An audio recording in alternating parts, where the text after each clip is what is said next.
me that. Give me that. Give me that. Give me that. Who's that? Who's that? Who's that? Where you from? Get some. Where you from? What is up, everyone, and welcome back to my channel. I am Clay Marie. I provide lock updates on this YouTube channel. If you are a returning viewer, I just want to say thank you, and I hope that you subscribe. If you are new, I hope that you find this content helpful and subscribe to my channel as well. If you are interested in hearing my 9-month lock update, then stay tuned. In today's video, I am just going to be going through a couple of questions that I thought about, like while I'm going through this lock journey. I was like, ooh, these will be some good questions to answer. So I wrote a few questions down and I'm just gonna go through them. If you have any questions for me, feel free to post a comment down below. And as always, I hope that someone finds this information helpful. So the first key point, any changes with my locks. So I think that my locks are starting to get a little more thinner than they were initially. I can see in certain areas that they feel, it was one that I saw, like this one, it is starting to look a lot thinner. And I know that's just with me doing, you know, palm rolling when I do my lock retwist. So I have noticed that. The other thing, is there another thing? I feel like they're starting to have some weight to them. Like I can feel the weight of the locks. So that is another change that I've noticed. But other than that, I feel like my hair has still been the same. And the texture is a little different. So if you're a loose natural, then you know that having 2-strand twists, they just feel kind of soft. They feel more lightweight, and now my hair is starting to feel a little more dry. It has a dry feeling to it, but it's not dry, okay, because I keep my locks moisturized. If you did not watch my lock moisturizing routine, then you need to do that now. The next point I want to touch on is hair color and if I would dye my hair again. So as far as this hair color, obviously my hair is darker. I actually put a semi-permanent black on my hair from Adore. So this color is gonna fade. It is not a permanent color. As far as my hair color, would I bleach my hair again? I don't know. I'm never gonna say never, but I don't plan on bleaching it anytime soon because just going through that process, I'm not trying to do that myself, and I don't know if I want to continue doing that with my hair. I decided to go back black because I was actually having second thoughts about my locks. I was considering cutting them off, and I said, you know what, maybe it's not the locks, maybe it's the color. So I put a black over the color that I had. And yeah, so I like my hair. I do have days where I want to cut it, but I think that's a part of the process. So I don't know if I bleach my hair again, but my hair color is a semi-permanent black. So now I'm just going to kind of clarify. I posted a moisturizing routine that was really short, and I'm just gonna walk through what I was doing in that video. So I have 2 different ways that I moisturize my hair. The first way that I moisturize my hair, it really just depends. If I am washing my hair and I use Dr. Bronner's peppermint soap, I wash my hair with that about 2 times, and then I will go in with some oil. I'll do a little bit of leave-in and I'll go in with some oil after I do that. So with Dr. Bronner's, you can add a leave-in. You don't have to. You might. I don't have to. With Dr. Bronner's, my hair feels really moisturized, so normally I'll just follow up with an oil once I use Dr. Bronner's. Now, If I'm not using Dr. Bronner's, if I use a different type of shampoo, I will then put on a leave-in conditioner, which this, I don't know if I ever mentioned this, but this is the leave-in conditioner that I use. I hope you all can see it. And then what I'll do is I'll go in. I do use hair milk on my hair.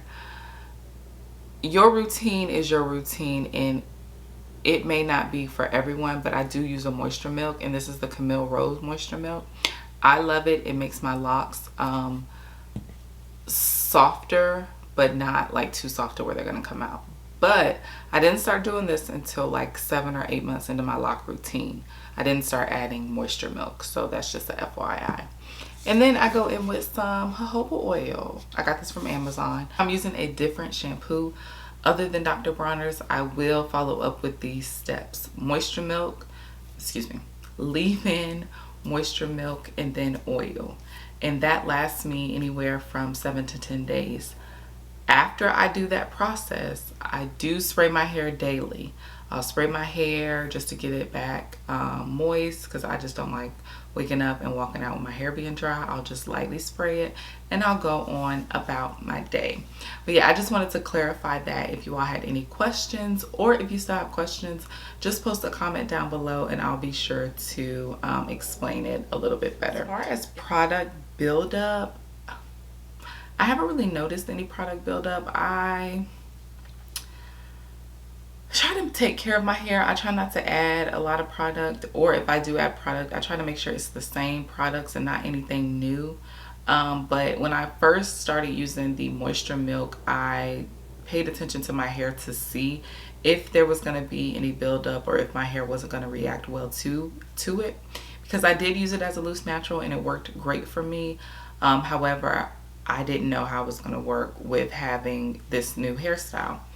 So yeah, I just monitored my hair. I only put the moisture milk on every 7 to 10 days. I will reapply the moisture milk. So I don't use it every day. I haven't noticed any buildup with any other products as far as like my twisting gel, shampoos, anything like that. So I will keep y'all updated, but your girl has not been having any product buildup. I think what's helped me with that is, as far as when I started locking, I started to use the aloe vera gel. So I think that kind of helped, because I wasn't using like a wax base or anything like that in my hair. So yeah, I haven't noticed any product buildup. How often am I retwisting? So I am retwisting about every 5 to 6 weeks, could be 5 to 8 weeks. It really just depends on when I feel like my hair is definitely in need of a retwist. The longest I went was 2 months. Back in July, I went to Vegas, and I was planning to go to a loctician. And just give y'all a quick update on that. So I scheduled an appointment with the loctician, and the morning of the appointment, the loctician canceled.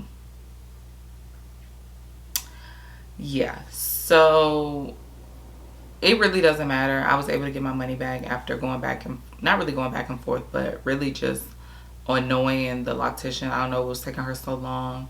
She was claiming she was really busy, and she probably was, but that had nothing to do with my appointment.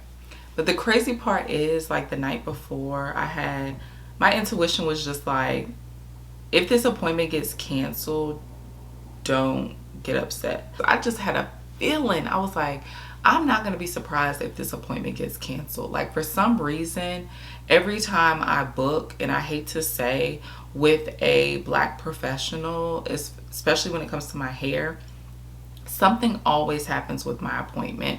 And I don't know why, but something always happens. And this is why I do my own hair. Like, I know how I like my hair to be handled, and I know what I want to do to my hair. But because I was going out of town, I just thought, you know, let me book my first loctician appointment.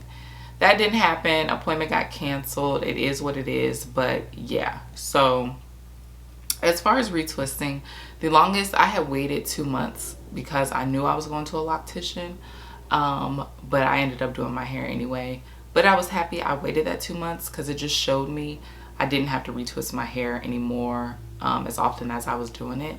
Because I was retwisting every 3 weeks. I was washing and retwisting my hair for the first 6 or 7 months. But now I love the rough look, like what people may consider the rough look.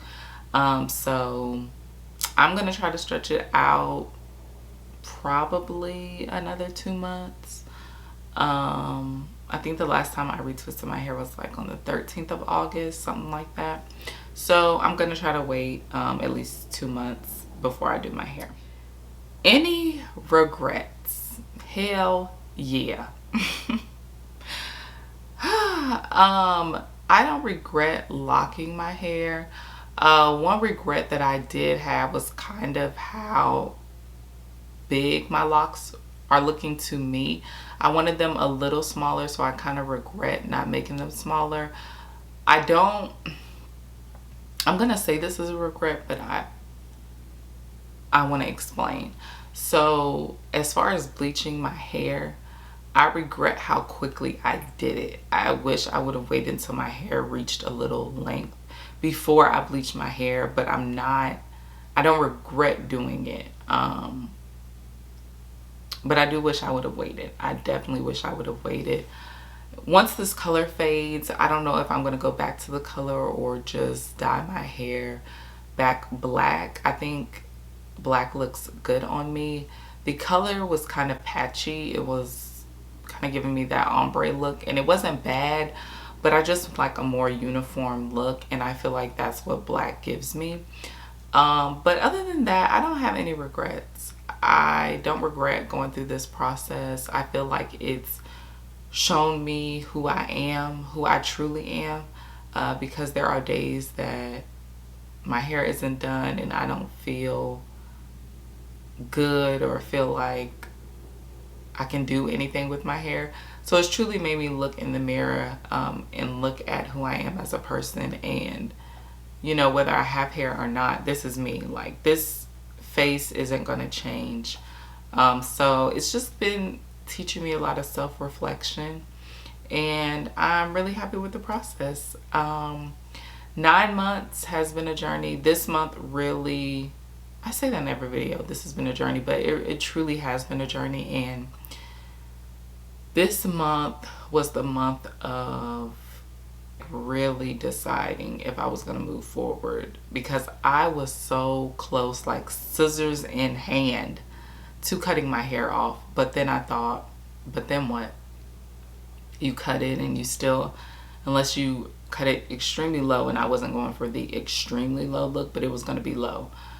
It was still going to be something, and I didn't want to start investing money back into getting braids or getting wigs or anything like that. So I came to the conclusion this is a style that I want, but I do have my days, and this month was a lot of those days where I was over it. But yeah, I don't regret it. I'm looking forward to month 10. Actually, in about 5 or so days, I'll be 10 months locked. But I like giving my updates at the end of the month. This one is a little past due, so I do apologize. But yeah, at the end of September, I'm going to give you all a full 10-month lock update. And then October, 11th month, and November, we're at a year. I used to watch lock videos, and I would hear the creators saying, oh, you know, this goes by so fast. Before you know it, you'll be 1 year locked, and you'll be 2 years locked. And I was like, yeah, okay. Because I know when I first started out, I could not see 9 months. I could barely see 2. So in all honesty, it really does go by quick. Like, it goes by so fast. So if you are on this journey, I would say just before you do anything drastic, because I know it's going to get hard, weigh the pros and cons and remember why you started this journey in the first place. And yeah, I told myself I can do anything for a year. I'll give myself a year, and if I'm still feeling that way about cutting it, then I'll do it. But yes, really weigh the pros and cons, really decide on what you want to do, and yeah, that's all I got for you guys. I hope you all found this video informational. I hope that it has helped you. And if you are on your lock journey, comment down below what stage you are in. Are you in the beginning stages? Have you been locked for years? Just tell me how long you've been locked down in the comments, and I will be sure to shout you all out in my next video. So I'll see you guys in my 10-month lock update.